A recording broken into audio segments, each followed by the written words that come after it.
Ayan, so good morning po ulit at maligayang araw ng Panginoon. Diretso pa rin tayo sa study natin regarding doctrine of the church. At doon sa doctrine of the church, may mga pinag-aralan tayo, nagsimula noong March, no? We started last March kung ano yung totoong church. Sino yung bumubuo sa church? Mga mananampalataya lamang, pagiging autonomous ng isang local church, hindi ito ay nakatayo sa sarili niya, hindi siya nakadepende at umaasa sa kanyang pagpapatuloy sa ibang mga institusyon, individual o ibang mga churches din. Ganon din na pag-aralan natin kung sino yung namumuno sa iglesia. Yun ang Panginoong Jesus, the headship of Christ. Pero sa ilalim ng Panginoong Jesus, meron siya mga tinalaga na mga mas mabababang tagapanguna. Yun yung mga office bearers, mga pastors and deacons. So, pinag-aralan natin yon nung nakaraang April, May. Nung June, pinag-aralan naman natin yung congregation naman. Ano yung powers ng congregation sa congregational consent? May kapangyarihan ng iglesia na hindi pwedeng kunin ng mga individual, maging ng mga pastor. Ito yung tatlo. Recognition ng officers, acceptance ng members, at discipline ng offender. So ito yung tatlong yun, hindi ang mga pastor ang nagdedesisyon, kundi yung buong iglesia ang nagdedesisyon dito. So, dito naman, pag-uusapan naman natin ngayong months ng July and onwards ay regarding sa fellowship, tungkol sa koinonia. Ang tanong natin ay ano yung fellowship, ano yung koinonia.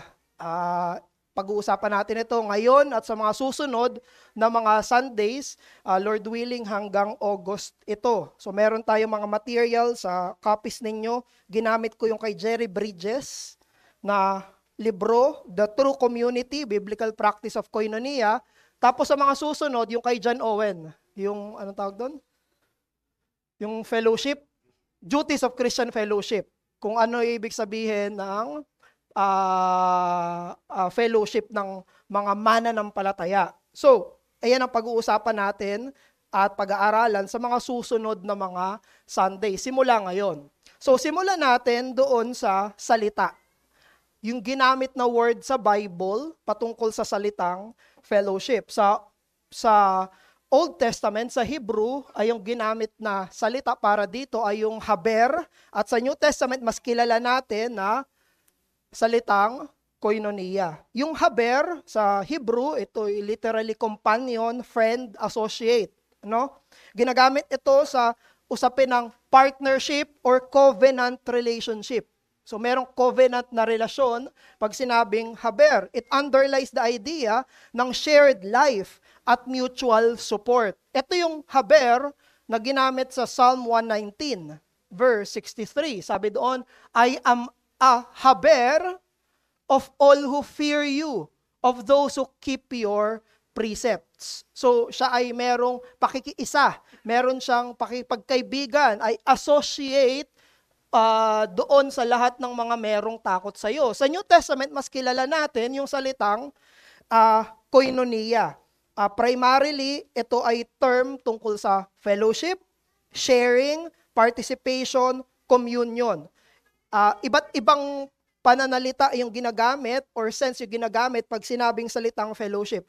Pero binanggit ito ni Jerry Bridges, so siya na lang i-quote ko. Sabi ni Jerry Bridges sa book niya, koinonia in its different grammatical forms, minsan kasi noun siya, minsan verb siya, so iba-iba yung pagkakagamit sa kanya, is actually translated several ways in the New Testament. For example, participation, partnership, sharing, and of course, fellowship. In our Christian circles, the word fellowship has come to mean little more than Christian social activity. So yan yung gusto nating makita sa bagong tipan. Ano yung ibig sabihin ng New Testament pagdating sa salitang koinonia? So we will look at the different dimensions ng fellowship. ng koinonia. So, sa next, titignan natin yung sinabi ni Jerry Bridges sa book niya na meaning nung koinonia na iyon. So, meron siyang dalawang meaning na merong dalawang sub-meanings. Ano? So, dalawa yung pinaka-meaning niya. Number one, ang ibig sabihin ng koinonia ay shared life, pinagsasamahang buhay, at pangalawa ay sharing with one another. Merong isineshare sa iba. Merong isineshare sa iba. So merong pinagsasamahang buhay at merong ibinibigay din sa iba. So una, yung sa shared life together, meron itong dalawang sub-meanings. Una nun ay yung totoong relationship. Meron silang ugnayan, koinonia. Pangalawa, meron siyang partnership. Meron silang parehong goal. Meron silang parehong ginagawa para sa isang goal. So, yun muna yung tignan natin. Sabi ni Jerry Bridges sa inyong copies, as William Hendrickson said, koinonia then is basically a community relationship. Relasyon ito ng isang komunidad. It is not primarily an activity. Hindi siya ginagawa. Siya ay ugnayan. It is the spiritual, organic relationship that forms the basis of true Christian community. Biblical community is first of all sharing of a common life in Christ. Later, pag-uusapan natin yung in Christ, pero merong diwa yung koinonia na meron silang sinishare na buhay sa isa't isa. Meron silang totoong ugnayan. Hindi sila nag-uugnayan dahil meron lang silang parehong ginagawa. Meron talaga silang totoong ugnayan sa isa't isa. Pero, ganun din, hindi maaalis yung diwa ng koinonia na partnership. Magka-partner para sa isang gawain. Pansinin ninyo, Philippians 1:17, Philemon 17, tapos Philippians 1:5, sabi ni Apostle Paul, kayo ay partners ko sa gospel. Partner niyo ako dito sa gawain na ito. Actually, ang ibig sabihin ni Paul doon ay sinusuportahan nila si Paul sa kanyang gospel ministry. Koinonia rin yun. Koinonia rin yung sinusuportahan siya sa ministry. Niregard niya yung sarili niya bilang partner ng kanyang kaibigan na si Philemon. Nagpapasalamat siya sa Panginoon na yung Philippians believers ay sinusuportahan siya sa gospel ministry. Yun din ay koinonia. Sa Galatians chapter 2, nadaanan na natin ito before. Naalala niyo yung right hand of fellowship? Binigay ni Peter, James, at John kay Apostle Paul. Yun din yung salitang ginamit, the right hand of koinonia. Anong ibig sabihin nun? Na merong pagsuporta sa iisang gawain. So, meron itong partnership goal, yung koinonia. Meron itong goal na i-promote yung gospel sa unbelievers.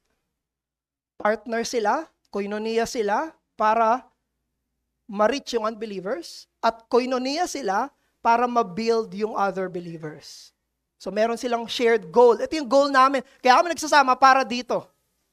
Meron kami pagtitipon, pagsasama, partnership for reaching the lost and building the found, yung mga redeemed. So, dito sa unang bahagi, yung shared life, tinuturo sa atin na yung Christian fellowship, it involves real relationship with a shared goal of glorifying God for the advance of His kingdom. Pangalawa, hindi lang ito shared life, pero merong totoong sinishare.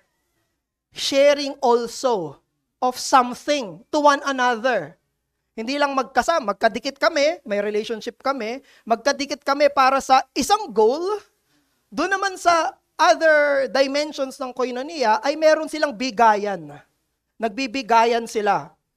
sa isa't isa. Una ay yung pagbibigayan nila regarding spiritual truth. Pangalawa, yung pagbibigayan nila regarding material things. So yung una, pagbibigayan nila regarding sa mga spiritual na mga gawain. Masaglit lang po.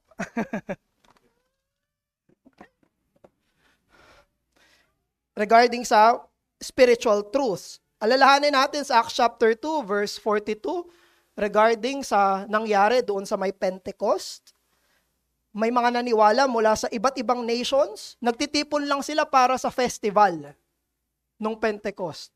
Pero magkakaiba sila. Magkakaiba sila ng mga backgrounds, magkakaiba sila ng lugar, nagtitipon sila para dito sa religious festival na ito. Disconnected yung mga buhay nila. Wala naman silang pagkakapare-pareho eh. Pero nung sila ay nagtipon na at nanampalataya na sa Panginoong Jesus, Acts 2:42, ano nang sinabi? They devoted to the apostles' teaching, prayer, and koinonia. And shared life. Wala silang ugnayan, nagtitipon lang sila para sa isang festival. Nung naging Kristiyano sila, nagbago. Meron na silang pagkakaisa. Familiar sila sa Old Testament, pero sa biyaya ng Holy Spirit, binigyan sila ng understanding through the apostles' teaching. At sila ay nagfe-fellowship. Hindi lang sila nakaupo sa ilalim ng teaching ng apostles, sila rin ay nag-uusap tungkol sa spiritual things. Sila rin ay nagkakaroon ng exchanges, conversations. Nagkakaroon sila ng pag-uusap tungkol sa mga katotohanan na napakinggan nila. At yun ay vital sa true Christian fellowship. Sinasabi ng mananampalataya sa kapwa mananampalataya alin? Yung ebanghelyo, yung salita ng Diyos. Fellowship yun. Kung saan ang kalagitnaan ay ang gospel, ang kalagitnaan ay ang salita ng Panginoon. When there are exchanges regarding the truth of God, there is Christian fellowship. Pero pangalawa, hindi lang spiritual. Alala nyo, kahit sa book of 1 John, di ba? Sinabi, hindi pwedeng sabihin mo, mahal mo yung kapatid mo, tapos nangangailangan, tapos sasabihin mo lang, pagpalain ka ng Diyos. Sinabi yan sa 1 John, sinabi rin sa ibang mga passages. Pero meron pang isang aspect, yung koinonia, na tungkol sa sharing din, hindi lang ng spiritual things, kung hindi ng material things. Sinabi yan sa Romans 12:13, share with God's people who are in need. 2 Corinthians 9:13, your generosity in sharing with others. Hebrews 13:16, do not forget to do good and to share with others. Maging sa 2 Corinthians 8:13-14, sinabihan ni Apostle Paul na yung Corinthian believers ay dapat merong fellowship doon sa mga mahihirap sa Jerusalem. Partner to fellowship with them. Anong ginagawa ni Apostle Paul doon? Kumukuha siya ng mga offerings. Tapos ibibigay niya doon sa Jerusalem Church. At ang pagkakabanggit doon sa talata, ito ay fellowship. Isipin yun, merong fellowship sa mga tao na hindi pa nila nakikita at perhaps sa buong buhay nila ay hindi nila makakadaupang palad. Pero sinabi doon, may fellowship. Bakit? Ano nangyari? Merong pagbibigay ng pangangailangan. There is sharing something sa kanila. Kaya yung kanilang financial giving, kanilang benevolence, is considered also as koinonia. Ibig sabihin, yung willingness natin to share our possessions with one another, yan ay very important aspect ng true biblical community. Siguro hindi naman tayo unaware at ignorant sa nangyari sa early church, di ba? Anong ginawa ng early church? Meron silang possession, binenta nila, tapos yung pinagbentahan nila, binigay nila sa apostles, para saan yon? Para ipamahagi doon sa ibang mga kapatiran. They see it as a special part ng fellowship. Na meron akong pagmamayari, kikita ako para meron ako ibahagi sa kapatiran. Pero more on that sa mga susunod na mga lessons natin. Gusto lang nating makita yung overview nitong fellowship. So if we will define yung fellowship, ito'y covenant relationship ng mga believers. Our believers share their life, purpose, and spiritual blessings together. At itong dulo, it should be grounded in the union with Christ. At yan yung susunod nating pag-uusapan. Kailangan nakaugat siya sa pakikipag-isa kay Hesukristo. Itong prinsipyo natin. Ang ugnayan ng mananampalataya ay nakaugat sa ugnayan sa Diyos. Ang ugnayan ng mga mananampalataya ay nakaugat sa ugnayan sa Diyos. Merong ugnayan ng mga mananampalataya dahil sila ay may ugnayan kay Hesukristo. Nung sila ay maging mananampalataya, meron silang direct na relationship, saving, fatherly relationship. At yung ugnayan nila ay nakakabit doon sa kanilang relasyon sa Diyos. Tignan niyo yung 1 Corinthians 1:9, sabi doon, God is faithful by whom you were called into fellowship. Aba, may koinonia tayo kanino? Sa anak ng Diyos. Meron tayong koinonia sa Panginoong Hesukristo na ating Panginoon. Interestingly, dito sa 1 Corinthians 1:9, sabi niya may fellowship tayo sa anak ng Diyos. Tapos sa verse 10, nag-appeal si Paul sa unity. Pagkaisa kayo.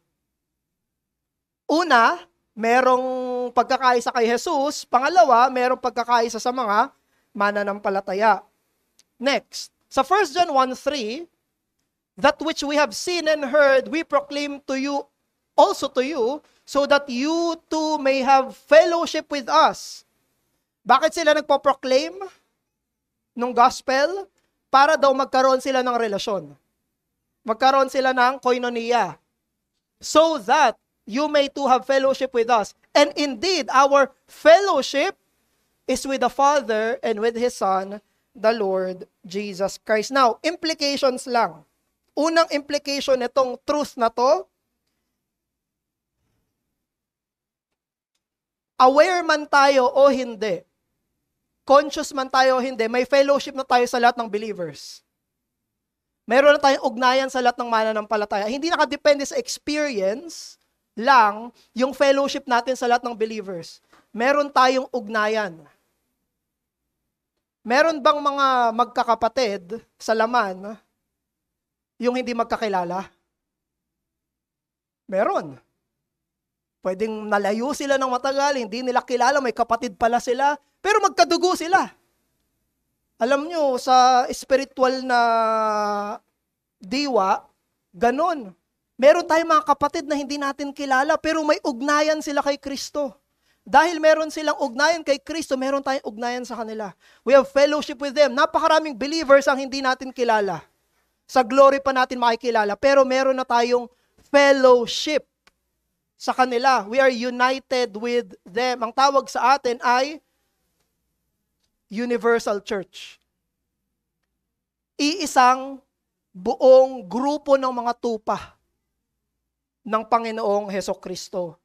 Pangalawang implication, yung unang implication, whether we like it or not, whether conscious or not, may ugnayan tayo sa lahat ng believers. Okay? Unang implication. Pangalawang implications ay, yung objective truth na yon ay dapat maging foundation natin ng experiential aspect ng fellowship natin. So, because may union kami kay Christ, siya ay may union kay Christ, siya ay may union kay Christ, dapat yun yung foundation ko kung bakit ako makikipag-ugnayan sa kanila. Makikipag-ugnayan ako experientially dahil meron akong union sa kanila objectively.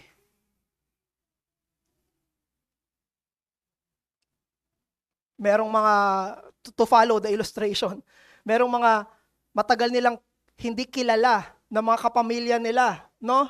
Pero pilit nilang hinahanap. Kunyari, long lost father, long lost brother, long lost sister.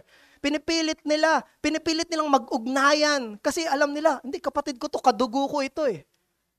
Bilang mga mananampalataya, ganun tayo. Hindi tayo nakadepende sa magkakilala na ba tayo dati. Ang tanong, Kristiyano ka ba? At kung Kristiyano ka, magko-koinonia tayo. Mag-fellowship tayo. Hindi yun nakadepende sa pagkakakilanlan, kung hindi kaugnayan mismo sa ating Diyos. Kaya therefore, makikita nyo rin sa New Testament, hindi ko na kinote dyan, pinagbabawalan ng Panginoon yung intimate relationship sa walang totoong ugnayan sa Diyos. Old Testament pa lang, New Testament ulit, pinagbabawal ng Biblia na huwag kang magkaroon ng intimate relationship sa kanino? Sa mga wala kay Christ. Sa mga wala sa Panginoong Hesukristo. Kasi yung ugnayan natin ay nakadepende, yung mga pinipili nating ugnayan, nakadepende dapat yun sa ating faith. 2 Corinthians 6:14-15. Do not be unequally yoked with unbelievers. For what partnership can righteousness have with wickedness? What fellowship does light have with darkness? What harmony is there between Christ and Belial? Or what does a believer have in common with an unbeliever? Direct from the scripture. By the way, etong text na to ay hindi directly, wag kang magpakasal. Hindi yun ang direct meaning. Yun ay isa sa mga implications. Ano? Kasi ang pinakamalapit na ugnayan ay pag-aasawa. Pero, parte yan ng iba pang mga relasyon na mas intimate na mga ugnayan. Ano? May incompatibility sa core conviction ng isang believer at unbeliever. Ano yung incompatibility nila? Yung kanilang relasyon sa totoong Diyos. Kaya maging cautious tayo sa pag-cultivate ng deepest relationships natin with unbelievers. Ang pinopurso natin na maging deeper ay yung relationship natin sa mga kapwa natin, mga believer. So, yan yung pinaka-root ng koinonia. Sino? Si Christ. Siya. Now, punta tayo sa main topic natin. Yung categories ng fellowship. I want to categorize fellowship in two ways. Una ay formal at pangalawa ay yung informal na mga fellowship. Yung formal fellowship, yun ay institution-led, yun ay organized na fellowship, at yun yung ituturo natin ngayon, na ang church worship ay fellowship.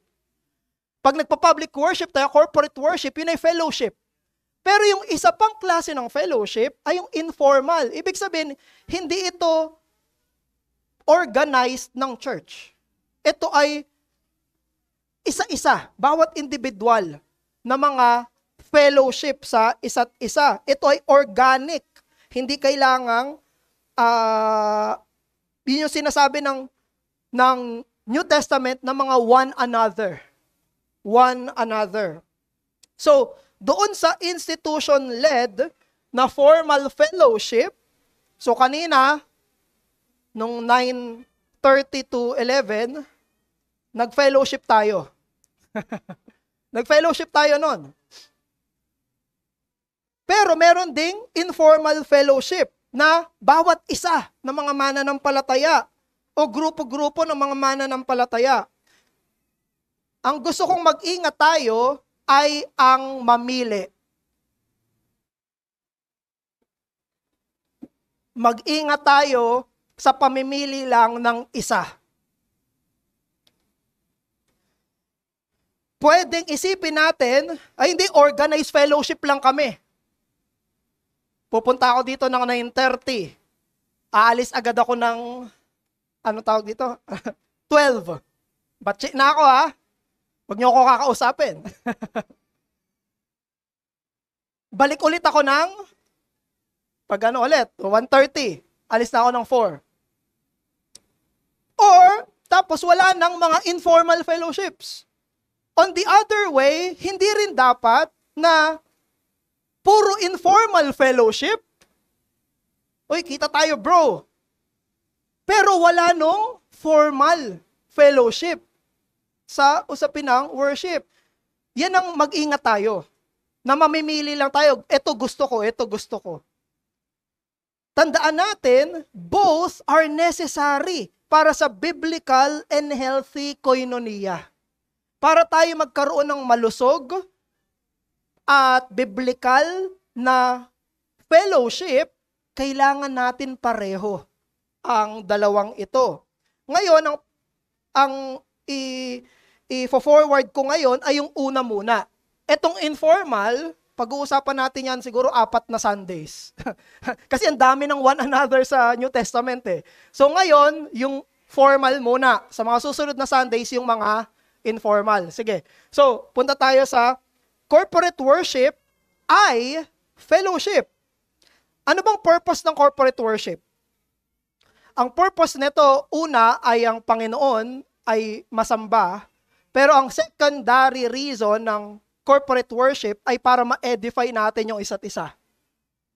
Therefore, anong meron doon? May relationship doon, may partnership doon, may sharing of spiritual truths doon. So, 3 sa 4 na dimensions ng koinonia, pasok agad. Yung corporate worship. Ano? So, anong isang aspect ng corporate worship? Yung singing, pag-aawitan, singing, Ephesians 5:19, addressing one another in psalms, hymns, and spiritual songs, making melody to the Lord with your heart. Another, Colossians, let the word of Christ dwell within you as you teach and admonish one another with all wisdom, and pwedeng teaching to, no? Saka preaching. Pero dinugtungan. And as you sing psalms, hymns, and spiritual songs with gratitude in your heart. Now, kumanta tayo kanina. Kumanta tayo ng mga 3 hymns. Take my life and let it be. Tapos, love divine o love's excelling. Habang kumakanta tayo, para kanino tayo kumakanta? Siyempre, una sa Panginoon. We sing to God. Pero may secondary motive pala yung singing. Kumakanta tayo sa Panginoon, pangalawang motive, kumakanta tayo para saan? Sa mga kapatid natin. Sa mga kapwa natin, mga believers.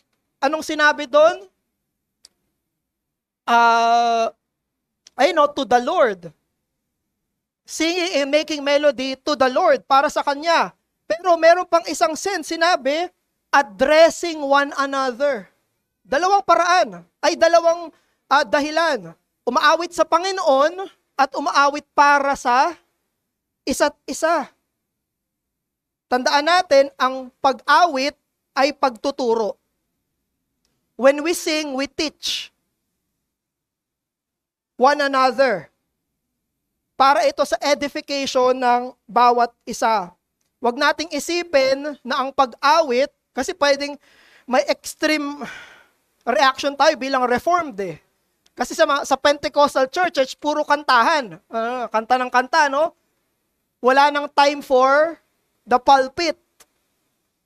Pag Reform naman, nag-aawitan na, para namang bumubulong.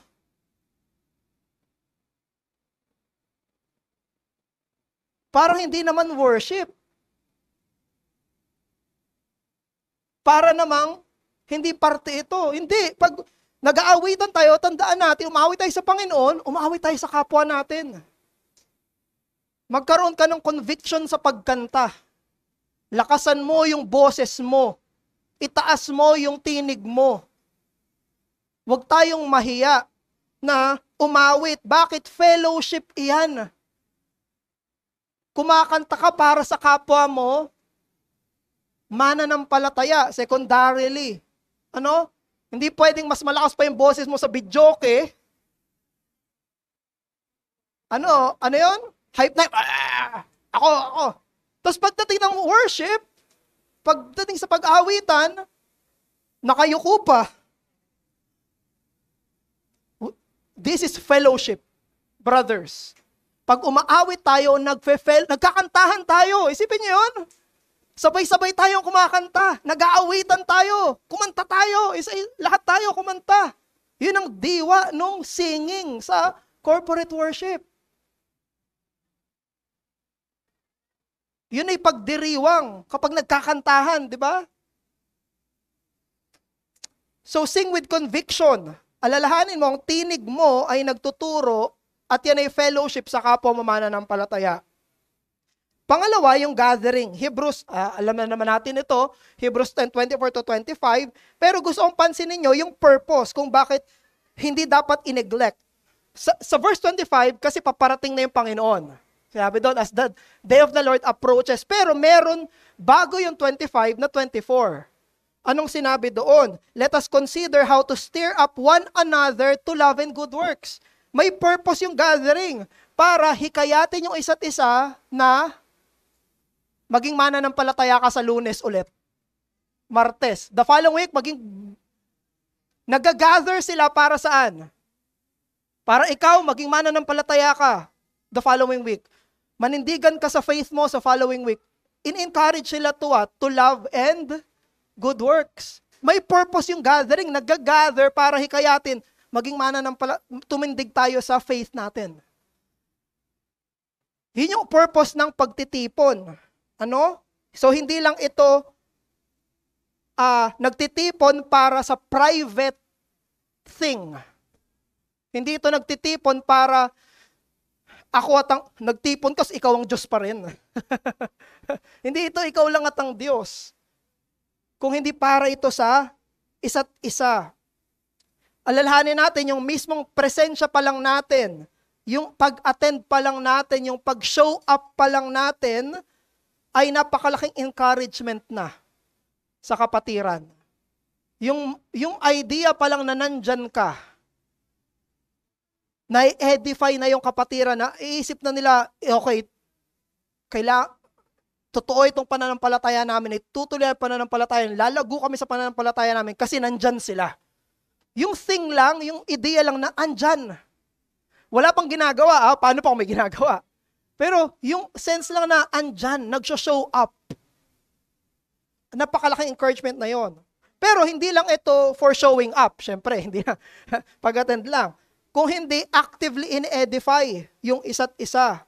Sinabi, to stir up one another to love and good work. Sabi ni Jared Wilson, your church attendance is an encouragement to others. You may be tempted to think your absence would go unnoticed. Pwede naisip na, hindi naman nila mapapansin. Lalo na, 6 to 8 na kami. Tapos may mga bisita pa. Pagtingin mo sa picture, mukhang marami naman sila eh. Hindi ako mapapansin na wala ako. Sabi niya, you may be tempted to think your absence would go unnoticed. Presence is impressive. When the saints gather, there is something spiritually helpful about physical proximity, yung pagiging malapit, yung nakikita, nahahawakan of the brethren. Even if you make the mistake of not talking to anyone, even if you don't think you're getting much out of the church or they're not getting much out of you, your actual presence communicates to those around you, this is worth it. You, brothers and sisters, are worth it. Yun yung sinasabi ng pag-show up natin pagdating sa panambahan. So yung gathering natin sa church ay time na ini-intend na ng Panginoon at natin para sa edification at instruction. And last,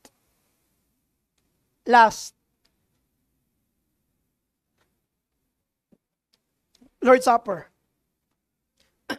Sabi ng 1 Corinthians 10:16-17, regarding to sa Lord's Supper, the cup of blessing that we bless, is it not a koinonia in the blood of Christ? The bread that we break, is it not a koinonia in the body of Christ? Una kay Christ, pangalawa sa body ni Christ. Kita niyo yung difference? Yung unang koinonia sa Lord's Supper ay sa ginawa ni Christ. Pangalawang koinonia ay kanino na? Body. May koinonia kay Christ kapag naglo-Lord's Supper, tapos may koinonia sa isa't isa. Sa buong body na. So kapag naglo-Lord's Supper tayo, ang kaharap mo ay hindi lang ang Panginoon. Ang kaharap mo sa hapag ay ang isa't isa. Magkakasama tayo. Kaharap natin si Jesucristo. No? So in the Lord's Supper, we don't just draw near to Christ individually, but together. Sama-sama tayong lumalapit sa Kanya. So ito rin ay fellowship. Nasa isang hapag kayo eh. Yun ay fellowship. Saan nangyayari ang maraming mga pagkakakilala kapag magkakaharap kayo sa lamesa? Ganon yung Lord's Supper. Ito ay visible act ng Christian fellowship. Kung saan ang believers, they participate in the gospel of Christ, they partake of the visible bread and wine of the gospel, at ine-express nila yung unity nila bilang isang katawan. Pagkagaling kayo sa trabaho, pag-uwi kayo ng bahay, magkakaharap pa rin kayo sa lamesa. Pagkakain na. Iba-iba man yung ginagawa ng family members, iba-iba kayo ng ginagawa araw-araw, pero pagbalik sa bahay, magkaharap kayo sa isang lamesa. Ganon yung ginagawa ng Lord's Supper. Iba-iba tayo, pagbalik natin, magkaharap tayo sa isang lamesa, it's a fellowship with one another. Now, summary nung lahat ng mga pinag-usapan natin. Bago pala yun, ano yung hindi, ito iiwasan natin para hindi maging, para maiwasan natin na hindi maging hindi fellowship ang corporate worship. Ito yung, sa next, iiwasan natin. Tandaan natin yung worship, it is shared in a communal activity before God, therefore it's fellowship. Huwag tayong mag-worship ng kanya-kanya kapag corporate worship. Kaya corporate worship nga siya eh. Kung gusto mo ng private worship, yun yung bukas gawin mo, mag-isa ka. Ikaw lang at ang Panginoon. Yun yung private worship, di ba? Tapos may family worship. Pag nandito tayo, huwag kang mag-worship mag-isa. Mag-worship tayo magkakasama. Hindi ito tulad ng ibang mga activities kung saan pwede tayong magkakasama pero hindi magkakakilala o hindi magkakasama sa isang gawain. Ito yung illustration na rinig ko kay Pastor Noel. Although ibang topic yon, pero sabi niya, hindi ito katulad ng pag-commute. Magkakasama kayo sa isang sasakyan, pero iba-iba kayo napupuntahan. Iba-iba yung nasa isip nyo. Kanya-kanya kayo. At walang masama doon. Kasi may commute yan eh. Meron ka, pupunta ka sa trabaho, yung iba pupunta sa gimmick, yung iba pupunta sa kaibigan, yung iba pupunta sa pamilya, yung iba pauwi na, yung iba papunta pa lang sa trabaho. Okay lang yan. Pero hindi ganyan ang corporate worship. Ganon din, hindi ito parang panonood ng sine. Napupunta tayo dito sa panambahan at iniisip natin na tayo ay mga audience. Hindi. Baliktarin natin. Tayo yung nasa screen, meron lang isang nakaupo sa upuan, ang Diyos. Tayo lahat ay in a sense, for the lack of term, nagpe-perform. Tayong lahat ay nasa harapan ng Panginoon. Iisa dapat tayo sa harapan niya. Tayong lahat ay nasa harapan ng iisang audience, ang Diyos. So, next. Yan ay beware. So, summary, number 1, mag-ingat tayo na huwag tayo pumunta sa Lord's Day gathering bilang isang individual activity, kundi bilang isang communal activity. Tayo ay kumakanta hindi mag-isa, kundi magkakasama. Hindi tayo nagbabasa ng mag-isa, kung hindi magkakasama. Hindi tayo nakikinig mag-isa, kung hindi magkakasama. Hindi tayo naglo-Lord's Supper mag-isa. Tayo naglo-Lord's Supper ng magkakasama. Hindi ito one-to-one lang. Ito ay gathering. Kasi ang masakit, kapag nakaligtaan natin ito, hindi na natin makikita yung worship bilang fellowship. Bakit pagpunta ko doon parang hindi naman fellowship? Kung nag-worship ka, mag-isa. Kung hindi mo itinuturing yung sarili mo bilang hindi, magkakasama kami. Ginagawa namin ito. Talagang hindi mo makikita ang corporate worship bilang fellowship. Pangalawa, kailangan yung public worship nakasenter sa gospel at hindi doon sa atin. para ito'y maging fellowship, kailangan nakatingin tayo sa iisa, hindi sa mga sarili natin. Kasi pag nakatingin tayo sa sarili natin, ang maiisip natin, pinagkaiba natin. At ang maiisip natin kung sino yung kapareho natin. Alalahanin natin, hindi dapat dyan naka-base ang ating worship at ang ating fellowship. Naalala niyo Galatians 3, there are neither Jew nor Greek nor male nor female nor free nor slave but one in Christ. Yun yung essence. Iisa kami. Lahat kami dito magkakatulad. Magkakatulad kami saan? Sa gospel. Hindi ito tungkol saan, hindi mahirap ako, sila mayaman. Hindi tungkol to doon. Hindi ito tungkol doon sa wala akong tinapos, sila may tinapos. Hindi ito tungkol sa hindi ganito ako sa galing background, sila sa ganito. Hindi yun ang point. Ang point, may gospel ba tayo? At kung may gospel tayo, meron tayong fellowship. May isa tayong fellowship. Yan yung binabanggit ni James na pinagbabawal sa church, sa James 2. Sinabi ni Apostle James na wag niyong sabihin doon sa mga may hirap, doon kayo sa likod. Tapos yung mga may kaya, o dito kayo sa harapan. Yung pinagbawal niya. Kasi hindi pwede yun. Ang dapat ay, ang focus natin hindi difference, kung hindi yung gospel natin, no? So sa public worship, we share together our shared identity with Christ. Pangatlo, pang-summarize, yung corporate worship ay meron tayong shared mission. Kaya tayo nag-worship, una para i-glorify yung Diyos, iisa yung nasa isip natin. Hindi tayo nandito at iba-iba iniisip natin. Hindi. Iisa iniisip natin, maluwalhati ang Diyos. Una. Pangalawa, ma-edify yung kapwa ko believers. Pangatlo, ma-evangelize yung mga hindi pa mananampalataya. Shared, may purpose tayo. Nagtitipon tayo para dito sa purpose na ito. So there are questions to ponder dyan sa copy ninyo, pero dito natin tapusin yung ating Bible class. Any question?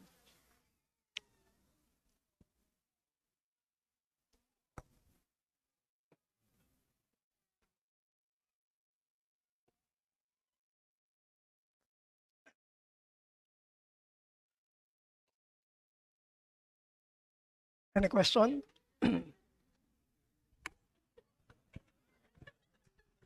Hindi ako. No nga. Depende.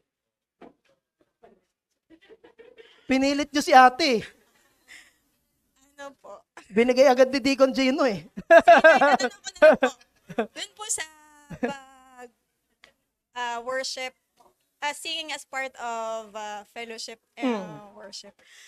Nabanggit niyo po na pag kumakanta tayo, it's a form of worship. So, lakasan natin yung boses natin. Pwede po bang pumalakpak? O itaas ko yung kamay ko. Like, ganon po. Yan o.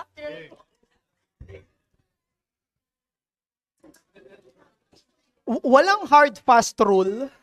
Wala tayong sinasabi na etong action na to ay mali, etong action na to ay tama. Ang mga kino-consider lang natin ay ano yung mga actions ko na pwedeng makaistorbo sa iba or makawala ng focus nila. At the same time, may isa rin akong nabasa before kay C.S. Lewis na regarding sa tungkol sa katawan natin na hindi hiwalay, yung nakalimutan ko sabihin kanina, hindi hiwalay yung katawan natin sa kaluluwa natin. So we also worship with our body, Romans chapter 12. So hindi mali na gamitin yung katawan para sa pagsamba, pero meron lang tayong ilang konsiderasyon. So when we raise our hands, hindi mali yun. Hindi mali yun actually. Hindi yun, pag sinabi, ang nagtatas lang kamay, charismatic. Hindi. Sino may sabi? Sino may sabi? Hindi. So, actually, encourage pa nga natin to kapag benediction, di ba?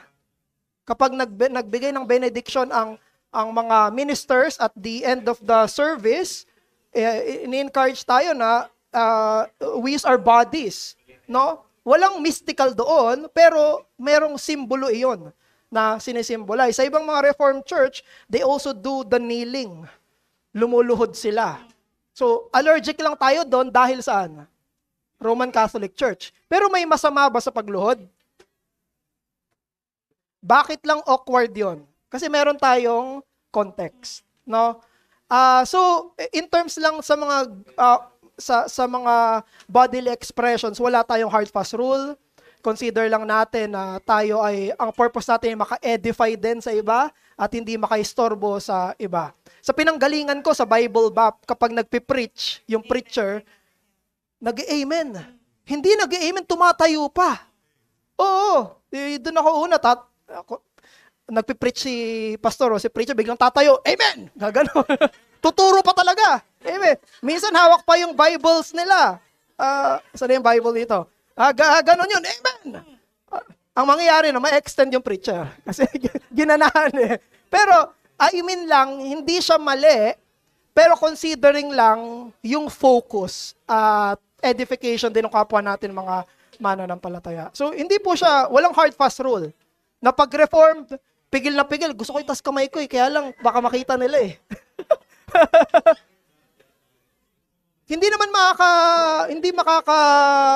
hindi makaka-istorbo, makakahinder, okay lang. Hindi po yun masama. Follow po.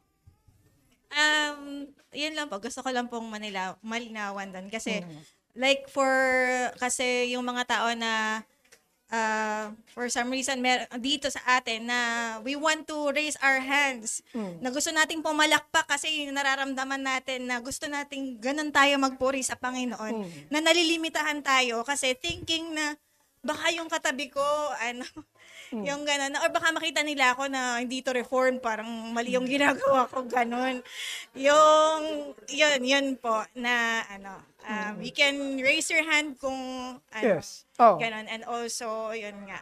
Yung sa palakpak, sorry ate. Yung sa palakpak lang kasi ang pinaka ng worship ay boses, kumanta. So, kaya siguro merong line doon sa pagpalakpak kasi additional noise siya doon. Sa bodily movement kasi di naman nila makikita lahat yan eh. Pero yung pagpalakpak, rinig, parang siya instrumental doon. So, isang consideration lang siya. Oo. Kasi yung accompaniment yan para sa pag-awit. So, din lang, merong consideration sa tunog. Okay po. Sige. Thank you po. Si Arvin. Legit. Hello, Pas. Ano lang siya? Hello, bro. Sorry ko. Arvin po from ARBC. Hindi pa makaget over kahapon. Pas, yung question ko dito, yung context kasi nito within our churches. May na-encounter kasi ako yung nakipag-formal fellowship and informal fellowship sa ibang church. So, anong maging view dapat natin doon? Mag-counseling tayo. Ba't mo dito mo tinatanong? Mina-observe ako. Sige. Okay. Anyway, general lang. Hindi naman masama na maki-worship sa ibang mga churches given na may limitations yun, may boundaries yun. Hindi sila ang ating home church na local church. Nakipag-covenant tayo. Pero hindi natin sinasabi na bawal. Na dito lang kayo, bawal kayo sa iba. Pag nag-church kayo sa iba, kasalanan yon. So, kasalanan yung ginawa nila pastor na nag-preach doon sa Grace Church. Hindi. Hindi yun mali. Pero, of course, merong limitations. Yung, kanino ko ba narinig yun? Kay Pastor Noel ulit. Yung sinabi niya na hindi masama na minsan kakain tayo sa ibang bahay kung welcome tayo. Pero yung normal na dinner time natin, lunch time natin, sa sarili nating bahay. Nakakahalata na siguro pag doon ako palagi kumakain kala Deacon Arnel. Makahalata si Rus, parang araw-araw na si pastor dito Pero yung occasional, hindi masama yun, di ba? Kasi form of inter-church fellowship siya. So meron lang siyang limitasyon. Ang regular natin ay sarili nating bahay. sarili nating covenant church. Kasi siguro manifestation na lang. Yung sa usapin kasi ng pag inter-church fellowship or universal church fellowship, iniingatan lang natin na na pag fellowship sa atin lang or sa loob ng church natin, yun yung hindi natin kahilimitahan eh. Or hindi dapat natin nilimitahan na may pag-fellowship sa isa't isa, sa loob ng iglesia, both formal and informal. Pero nilimitahan lang natin yun sa other church kasi hindi yun yung mandate sa atin. Kumbaga dagdag na lang yung biyaya, pero hindi yung primary mandate, kundi sa local church pa rin. So yun lang naman pa. Salamat. Yes, I agree. Thank you, bro. Other questions? Si ano muna? Si Monica. Tapos si Joel. Unahin ko muna, bro, ha? Thank you, Pas. Ang tanong ko po, na-establish dun sa study na yung formal fellowship, hindi siya individual, Yes. communal siya. Anong pwede nating maging encouragement dun sa mga kapatid na may social anxiety? Like, I don't know exactly what that feels, pero ano yung pwede nating maging encouragement sa kanila? Sa mga kapatid na mayroong social anxiety, sila ay pinatawad ni Jesus, sila ay pinababanal ni Jesus, at sila ay dinugtong sa isang katawan ni Jesus. Therefore, it is their joy to be with other believers. Well, maniwala kayo sa hindi, maraming kapatid natin na nakikita niyong very active sa fellowship, ang introvert. Pero, nagmananampalataya sila eh. Hindi, ang identity natin ay in Christ, hindi dun sa psychological term na nakatagpuan ngayon na ina-identify ko yung sarili ko doon. Ang kailangan i-identify natin yung sarili natin palagi ay sa kung anong sabi ni Christ. Sabi ng psychologist, may social anxiety ako. Sabi ng psychiatrist, ako ay introvert. Anong sabi ni Christ? Sabi ni Christ, believer ka, nasa body ka, mahalin mo yung kapwa mo, mamahalin ka nila. Doon ako mas maniniwala dapat. Doon ako papanig. Doon ko ilalagay yung sarili ko. Ang identification ko, hi, ako si Joseph, isang introvert. Hindi. Hi, ako si Joseph, isang mananampalataya. Idudugtong mo yung sarili mo doon kay Christ. Hindi doon kasi pwedeng totoo yun. Hindi ko sinasabing mali ito ha. Hindi ko sinasabing walang ganito. Pero hindi mo idudugtong yung sarili mo na yun ay apelido mo. Even sa psychology, tinuturing siya na parang may mali. Disorder siya. Kasi kinrate tayo bilang social beings. Kinrate tayo bilang social beings, sinave rin tayo para maging isang community. Therefore, yung mga ganon ay na-overpower ng grace ng Panginoon, ng identity natin. Without saying na hindi mahirap. Hindi yan sinasabi na hindi mahirap, dapat pag Kristyano ka, madali na yan. Alam niyo ba yung si Arvin na hindi nakipag-usap, nagbigay na ako, no? So, hindi kala nyo hindi. Nagbanggit lang ako, hindi ko na mabanggitin yung iba kasi kilala ko sila, okay?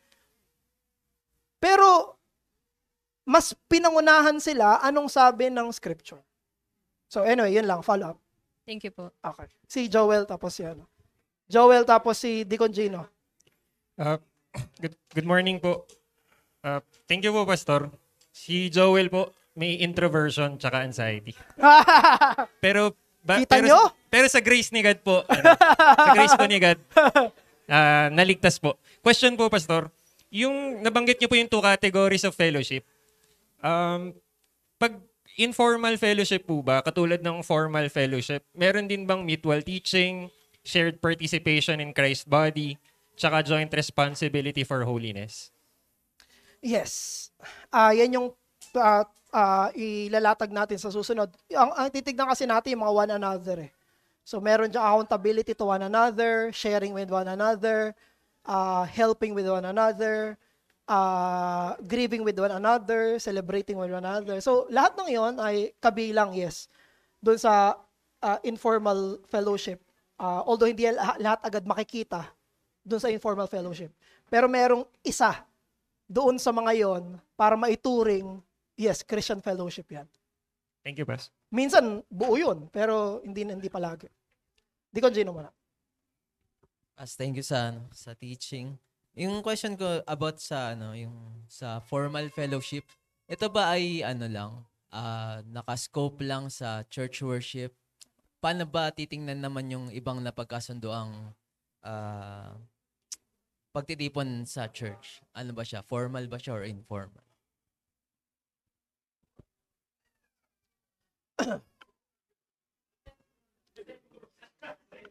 Semi-formal. Hindi, masasabi ko formal din siya. Kasi organizational siya eh. Hindi siya led ng, hindi yan tayo-tayo lang. Hindi, parang inaasahan lahat. So, yes, nasa part siya ng formal fellowship. Kasi pang-institution siya ng church. Hindi siya pang-isahan. So, inaasahan lahat ay magpa-participate doon. Tapos, meron silang goal. So, kunyari, meeting, may agenda tayo. Ito yung agenda natin, ito yung pag-uusapan natin. At yung shared goal na yon ay pinagkakaisahan. So, I think sa formal siya. Dahil organizational. Yung informal, organic. Kumbaga, kahit hindi ko alam, pwede nyo siyang gawin. Kahit di natin alam, kunyari, nagkita si CJ saka si Ed, kunwari lang, wala tayong kamalay-malay. Fellowship na yon, informal fellowship. No? Yung ginawa nila. Pero yung organizational, as a church siya gagawin. Thank you, Deacon. Sige, last siguro. Meron pa? Other questions? Si Tito Jacob po.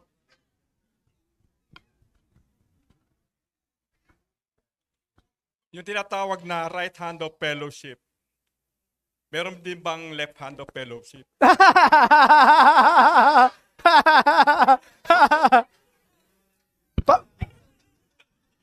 Minsan lang magano si Tito, no? Gulat kayo, no? Kasi ako nagulat eh. Wala po. So, wala fellowship. Yung right hand ay fellowship ay symbolic ng shaking of hands, ng pakikiisa. So, I think yun lang po. Sige, tayo po yung manalangin. Sa mga susunod, yung informal, no? Aming Diyos Ama, maraming salamat po sa aming pag-aaral at tulungan nyo kami, Panginoon, sa usapin ng aming pakikipag-isa sa isa't isa, aming relasyon, aming layunin, aming sharing ng truth at sharing ng needs. Tulungan nyo kami na makita ito bilang importanteng sangkap ng ugnayan namin sa isa't isa. Tulungan nyo kami lumago dito at maging sa church worship, turuan nyo kami na gawin namin ito together, hindi lang individually. Makita namin ang sarili namin bilang kaisa sa isang komunidad at hindi kami labas sa komunidad. Maraming salamat po, Diyos. Tulungan nyo rin kami at pagpalain ang aming pagsasaluhan ngayong tanghali at maging kalakasan sa amin to sa pangalan ni Jesus. Amen.